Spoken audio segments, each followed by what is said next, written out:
Here's an update on the old 69 Chevy pickup. Getting the primer on the inside. Got the whole truck primer, just got the first coat on. You can see it needs another coat. Doing some sanding where we had some high spots. Yeah, got a primer in here.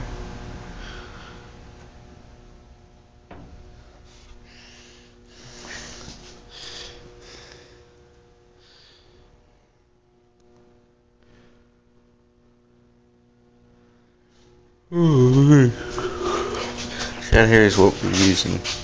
Come from Napa. Finish One. Acme products. Pretty good stuff.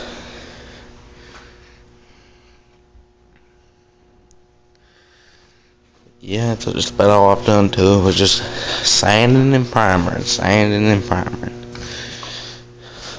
You know, and sanding and bond doing. More sanded than bond doing. Oh, face that down. Steering wheel got it draped over. But yeah, well, I guess that's about it. That's all I've done to it. I guess there's another update on the old 69 Chevy. Bye.